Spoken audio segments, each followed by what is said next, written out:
So, magandang umaga sa lahat. So, gagawin natin yung create manage group in Active Directory. So, simulan na natin. Unang-una, ilagay natin ang administrator account.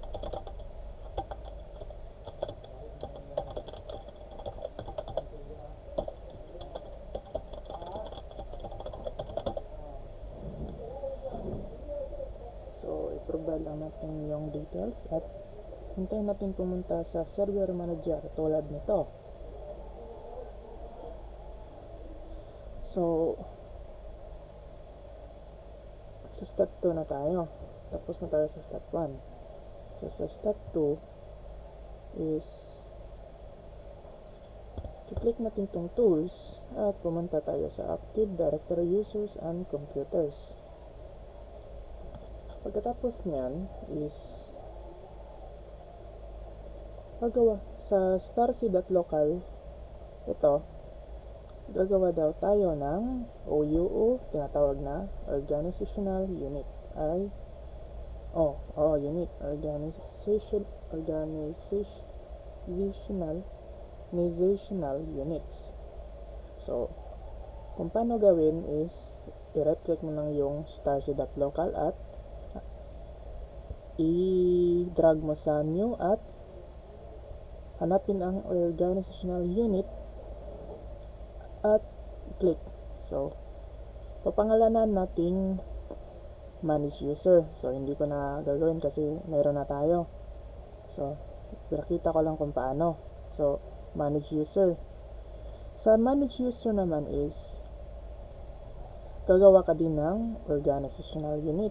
So, kung paano ulit gawin is right click mo lang yung manage user, ipunta mo sa new at i-drag mo sa organizational unit. So, ganyan. So, sabi dito is gumawa ka ng dalawang OU. So, domain admins at domain users. Sa domain admin, gagawa ka ng account. So, dito.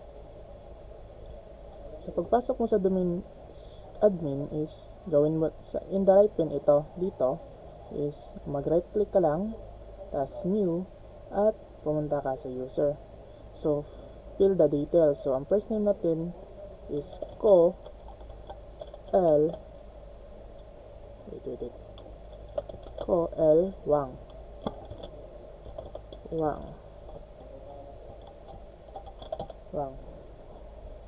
So, ang susunod kong tapos lagyan mo siya ng user logon name na Kuwang.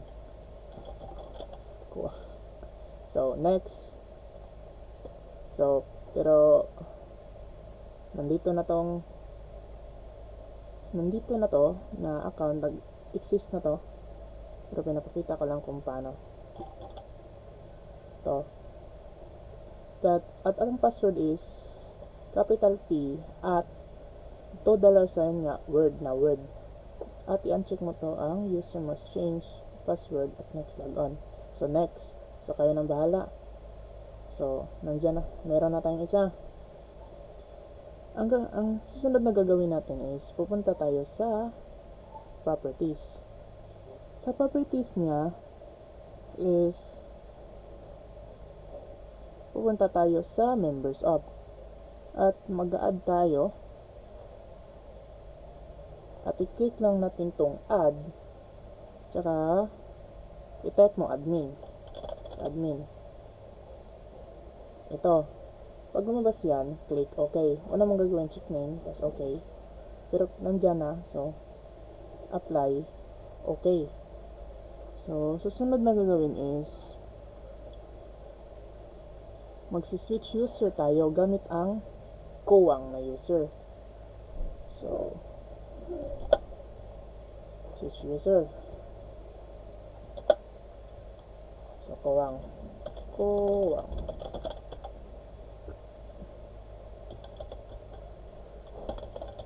So, ito.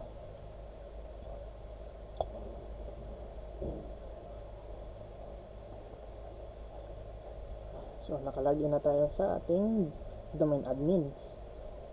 Sa domain admins is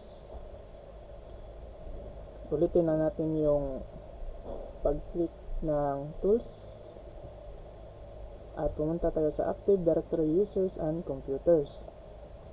Kanya yan ang tutulungan na yun. Pero andyan naman ang kanya. Video ko.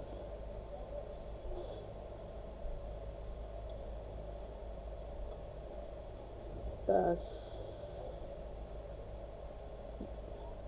ang susunod na gagawin is pupunta tayo sa Manage User at gagawa tayo ng domain user at gagawa tayo ng ibang account. So, ibang account na naman. So, right click sa domain users, pumunta ka sa new at click mo lang tong users.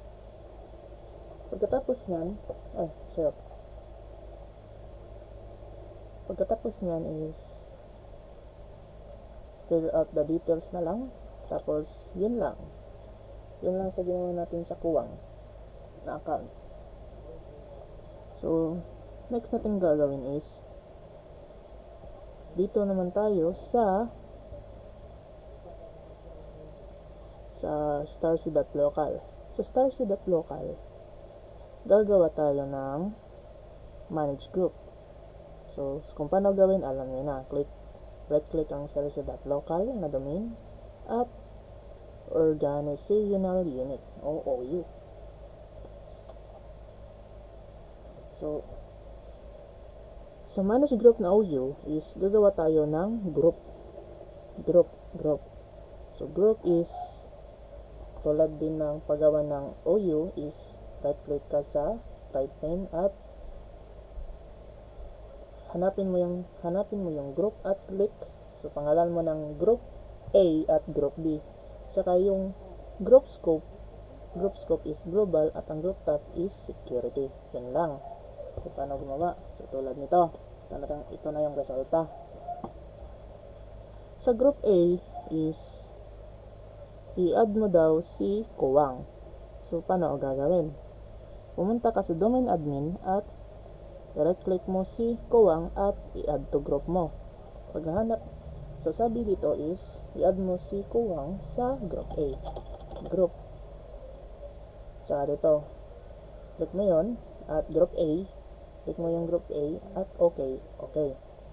So, tignan natin kung na-add ba si Kuwang sa group A. Members up. Kita natin yung na-add si Kuwang sa member. Ang susunod na gagawin is pupunta tayo sa sakto na pala. Ang susunod na gawin is pumunta tayo sa server manager. Dito pa rin. Tas click mo yung domain user. Tsaka kita mo tong Kuwang. Yun din gagawin mo, i-add mo lang siya sa B. Sa group B.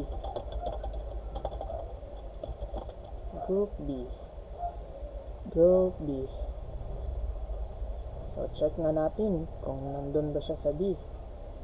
Nakita mo na, nandun siya sa B. Ang susunod na gagawin is lalagin natin yung Niwang na account. So, mag-switch user na naman tayo.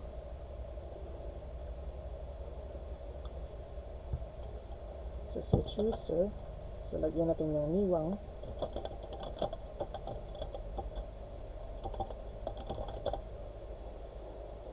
So, ang susunod na gagawin, so, noted lang, if merong pag-update ng password or your password is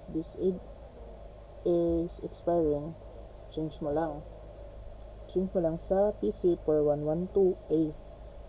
Kung hindi naman is hayaan mo na lang.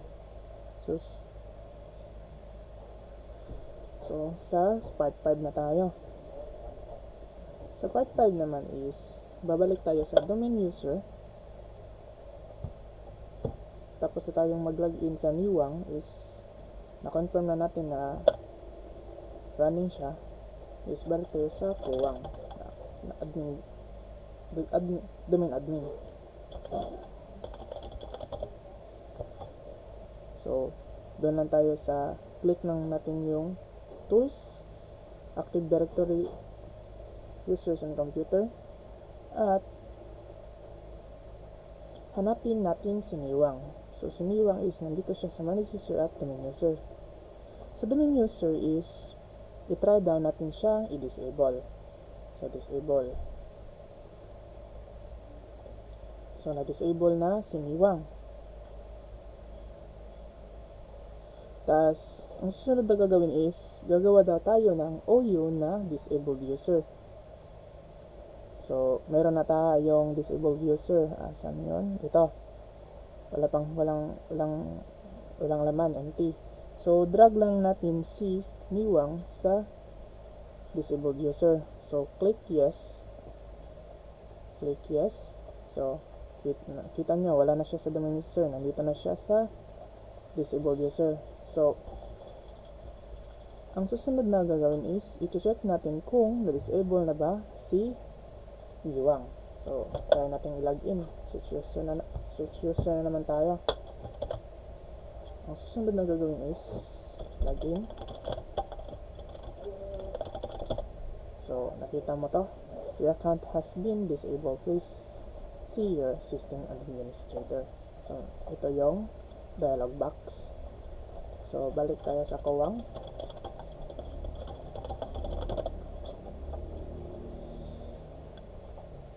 So, ang susunod na gagawin is, i-enable na naman natin yun ang Niwang na account. So, yun lang. Yan lang, gawin natin ulit yung click tools at pupunta tayo sa Active Directory, users and computer. So, disabled user is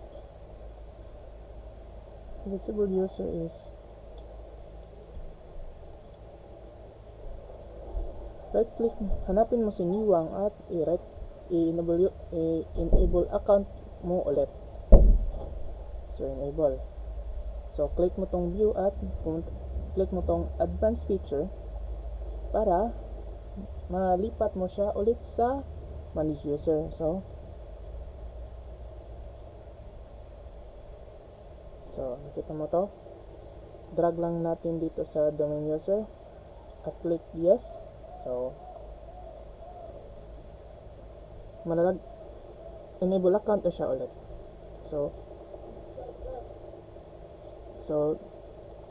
i-uncheck na. Pagkatapos natin gawin yun is i-uncheck na natin tong advanced feature at yun na. That's all. Thank you. Sige, check lang natin kung nandun ba siya. So, nandito na siya. So, lagyan natin ulit para ma-check lang kung gagana. Niwang.